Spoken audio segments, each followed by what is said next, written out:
we got a couple of surveys now linked to that. So I think the point is the industry is going through huge challenges at the moment that Sam and Luke and Emma went through from our government, and then as Will and I said, there's a lot of challenges on the in terms of the profitability and cash flow and everything. So this is why this is such an important point. So QR code. So I'll be guided by what Matt, can you actually tell people what to do, please? No problem. Thank you. Just go to your camera and scan the QR code. Don't even need to hit the take photo button. It will just scan the QR code. There'll be a little prompt, usually either at the bottom of the screen or the top. And if you click through to that, at the moment, I believe it will say there's no active polls or there's nothing on the screen. I'll just activate it. Hey, on your phone? And there hey, look at that. So there's two questions that I haven't got written down. How much is the autumn budget and the current state of the industry? So the two first speaking sessions we had, negatively impacting your mental health, okay? Not at all, slightly, moderately, fairly, or significantly. So how much is it impacting your mental health? So if you could actually press all your numbers at the moment, please, and then Matt will release the results. I'll go out of the way. Okay, everybody press their numbers.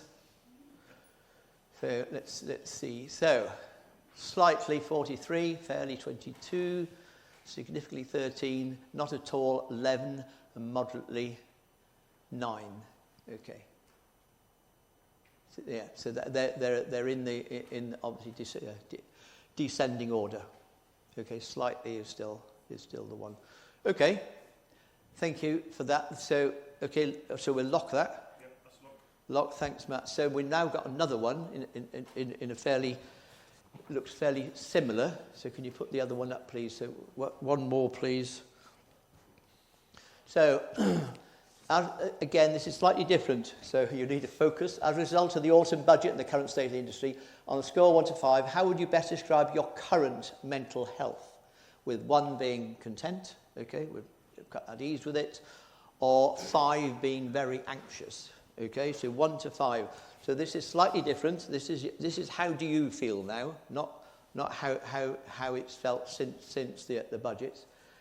How would you best describe your current mental health, with 1 being content and 5 being extremely anxious? Okay, 1 to 5.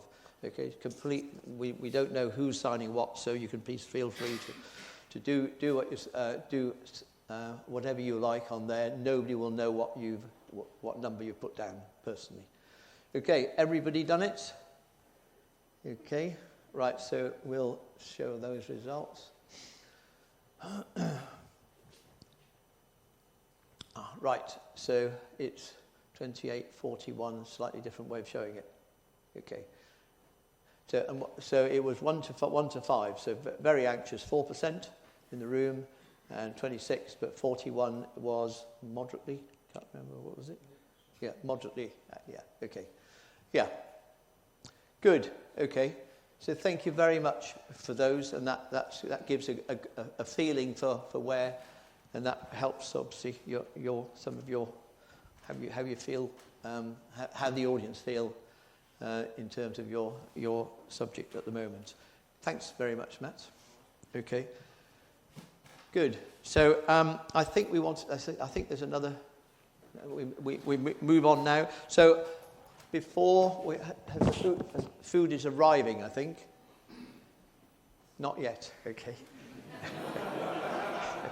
I had that. I think that means no food. Not even chocolate. No. Right. Okay. 16:53. So it's a good job we've got one more topic, apparently. So what we wanted to do is just to have it, and we've done this the last 2 or 3 conferences as well, a bit of a discussion at the end. And remember, there is a bottle of wine here that for you, you'll vote for yourselves. So food production versus net zero and housing targets is in the news all the time, if you listen to GB News, which I do. Can we have both? So, Julie, you normally have a quite a strong opinion on this. I don't know if you wanted to. Can we get a... Kevin? Yeah, you go back there.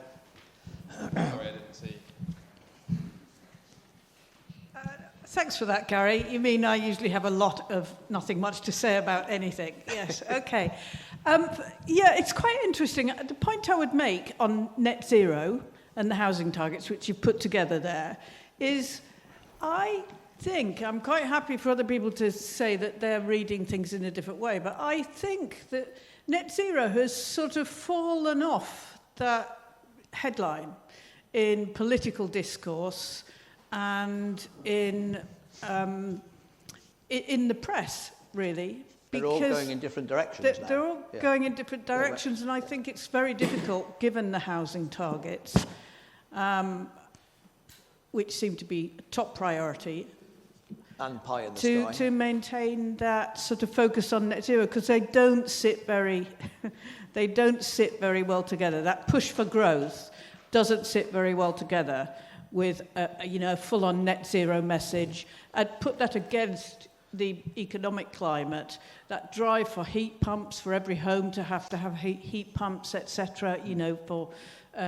For electric vehicle chargers across the piece. It doesn't sit well with the budgetary constraints, and so it's quite interesting to see net zero. Having said that, net zero in some ways, without wanting to sound too cynical, was seen as a big opportunity for the farming client base, for lands and estates, because nature-based solutions to climate change, to the carbon crisis, if we believe there's a carbon crisis, are a lot cheaper than those hard engineered solutions.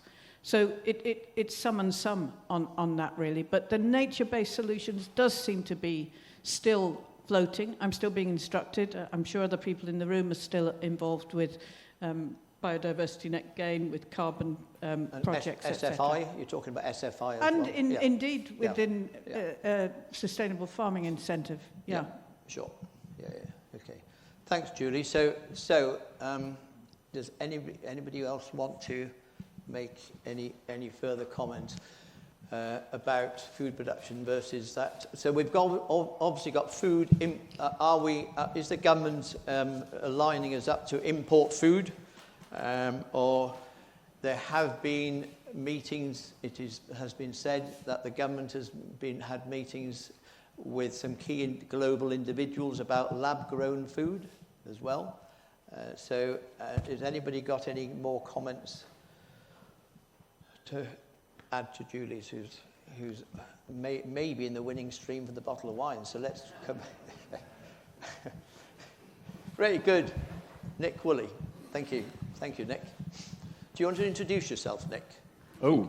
Because you're from Suffolk and we're here in Cambridgeshire, I think. Well, yes, I am certainly here with my close friend and colleague Simon from Suffolk, from Woolley Project Management Limited. We take forward development for one very large international fund. Developments, we've got about 20 at the moment, scattered around the country. Having sat on the Council of English Nature, as it was then, for 9 years, I have got very deep feelings about things like BNG. So, in fact, BNG's origin was in something called biodiversity offsetting, and that was actually born of English Nature when I sat on council, so I had something to do with that. But I find where you put net zero and housing targets, yes, at the moment, one is completely contrary to the other, because the houses that are being built are anything but net zero, and the government is quite determined to have another 1.5 million built within this Parliament. Well, I think any of us in the room who have got anything to do with seeing development taking place know that that just isn't going to happen at the moment, because the climate just is against us. including planning. But one thing I would say is I believe there are some really quite exciting things going forward. And I'm learning a little bit more about that because as well as researching into how we can take forward infinitely more zero performing houses, I now, having built a net zero performing house and having lived in it for 2 years, I can hardly believe it's actually true and possible. But it is, and if it's done properly, it doesn't cost a penny more per square metre to build than a volume build house, which has probably still got a gas boiler in it. And it does exist because I've been there. Yeah, thank you, Gary. Yeah, you've been there twice. I've been there twice, yeah. So you know, and I've demonstrated the stats to prove it. But I'm now seeing other things happening, which I am now trying to have incorporated in developments which I'm taking forward, and which will certainly take us closer to net zero.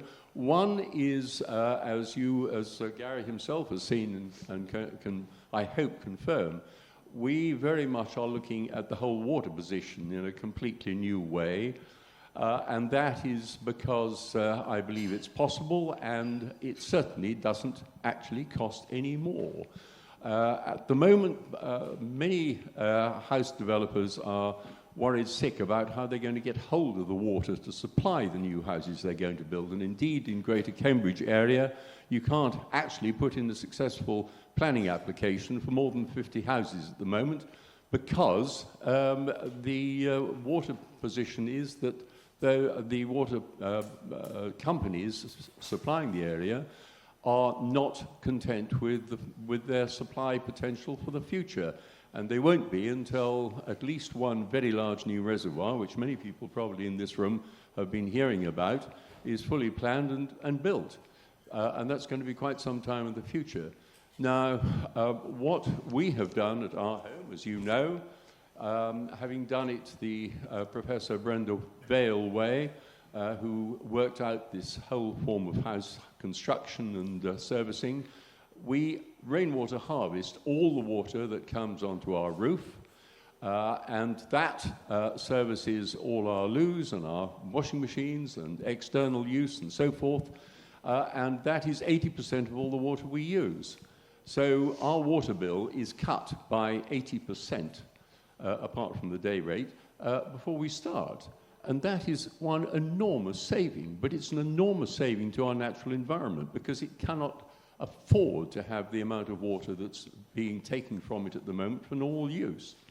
So I probably better not say too much more, but I will mention one thing which on the energy side, which is also, I think, very exciting indeed.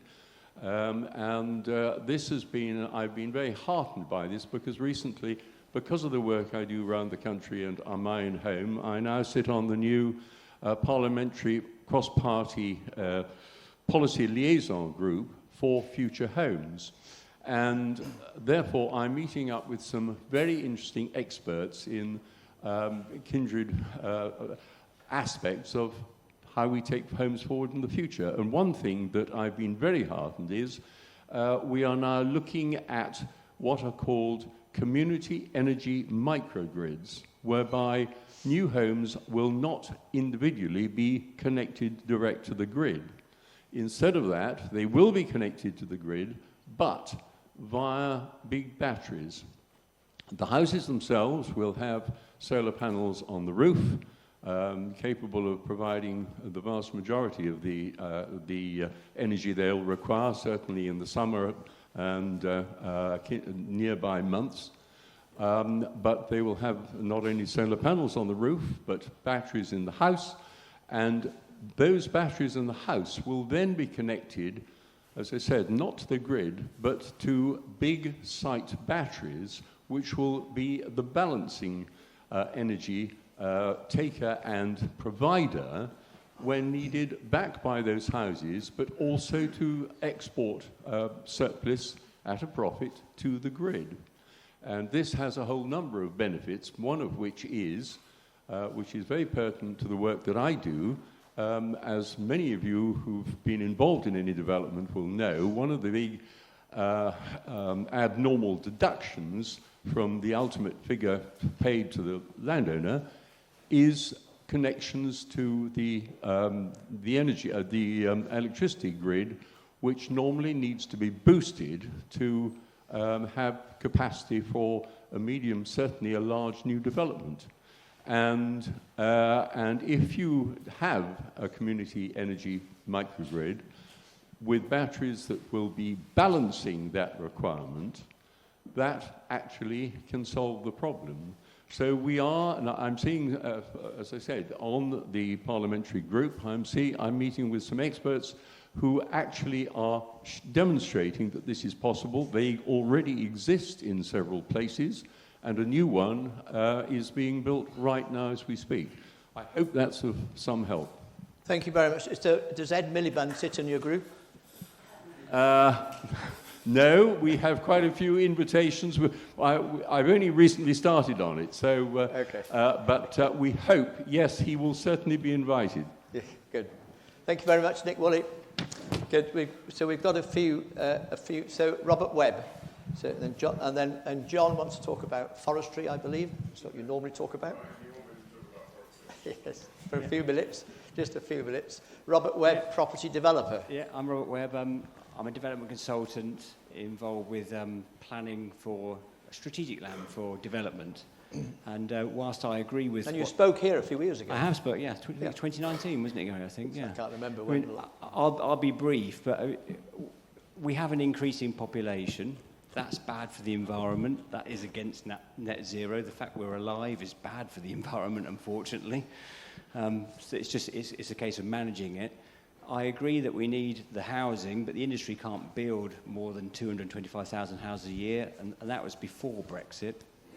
So now we haven't got the people, because English people don't want to lay bricks. It was always European people who came in to do that. So as an industry, we can't build it anyway, but we do need to ease the planning system. But my point on the net zero food production, I think all of this is just politics. And it sounds good. And Labour, in my mind, are Jekyll and Hyde. They're saying one thing, then they're taking with another. I think all of this is, in the end, about state control. And actually, the inheritance tax and everything else, you can plan around it. They'll probably change the rules. Is about getting the land. If they can get hold of the land, they can do their own solar. They can link up with Barrett's. They can deliver their own schemes. And I think, being cynical about it, that's what this is about. And from a personal point of view, I hope they're not in after this term. But I think it's about state control. Thank you very much, Robert. So I think so. If we, John over here, sorry. Then we've got John over there. John Nicholson from... Yeah, John Lockhart from John Lockhart from Nicholson, sorry. Well, Gary, you wanted me to say a little bit about forestry, so I will do. But briefly, I think on a more general point. Forestry, John, I think on a more general point about this whole point about food production, net zero and housing targets. One seems to feel that they get sort of siloed, and I think there's a lot more that can be done in the crossover space to think about how we can improve the food production on the areas that should be used for food production. Every time I come to these events, so I'm really sort of taken by the difference between the top 25% and the average, and that is undoubtedly about how that land's been used and the food that is actually being produced across that, because that's where the revenue is coming from. In terms of the housing, we heard that it is perfectly feasible to design and build net zero houses. It is perfectly feasible to leave a development site in a better condition in the environmental terms, both carbon and everything else, than it was before you started. But the quality of the development, the way the planning system is delivering that is really poor. And if we then just flick onto the forestry side, I sit as a non-exec on the Forest Services Board, and there's obviously been a lot of pressure to see more trees planted. And I completely get the fact that we don't want to be planting trees in the wrong place. We don't want to be planting them on the peat bogs, which are causing major issues for climate change. We don't want to be planting them on the good quality land. But there is a place, and there is a place because they are a permanent land use feature. The legislation at the moment sees them as an environmental asset that's going to help us for the future. And if they're done right, and if they're put in the right place, they can have a major impact on what we're trying to achieve in terms of net zero and carbon capture. They also deliver a lot of other benefits at the same time in terms of connectivity. I think linking those with some of the housing targets, thinking about the way that natural solutions can help support water control, water quality, natural-based solutions is really, really important. My daughter works for one of the major infrastructure and consultancies, WSP, and we were talking at the weekend about the new sewer that's just been built in London. WSP did a study that said that green solutions could have delivered that more sustainably at about 25% of the cost and sustainable into the future. But that hard infrastructure has gone in and the soft infrastructure hasn't been. So we need to think a bit more creatively, and we need to use our land better, and we need to be very focused on making sure that we're doing the right things in the right place, and we're doing them as best as we can in line with the top 25%. Great. Thank you very much, John. So I think John at the other side of the room. Yeah, just I don't know how these. Oh yes, that's working. I just want to ask a sort of rhetorical question. We farm in South Lincolnshire, grade 1, 2, and a bit of grade 3, and have this last 12 months put a third of our farm into SFI schemes, schemes that are rewarding us for not producing any food. And I can't for the life of me see why that is sensible. I'd like to know whose idea this was and what's the point. And my comment would be, why can't these powers that be look into supporting us for producing break crops, which we find on good land is still extremely difficult. Most of the farmers in my area have given up oilseed rape because they can't do it. Why not support food production and you know, don't they trust us that we can look after our own soil as we have done for the last 100 years? That's the rhetorical bit. Thank you very much, John. So, is there anybody else that wants to contribute to this? No. So, and I'm getting a thumbs up from the port people at the back. Yeah, thumbs up. So, thank you all who have made a contribution to this session. So, finally, I just need to ask, who do you think has deserved the bottle of wine? So can we have a proposal, please? Kate. There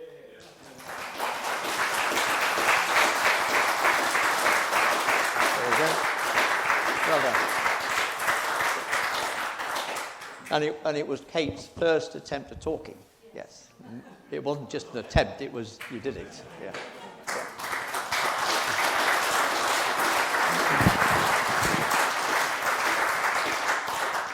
So, food's arrived, so we have got cider at the back. And I just want to thank everybody, the production team, the LFB production team, basically, to put the show on. And we've got some here and there at the back as well. Thank you all very much, and in the row here.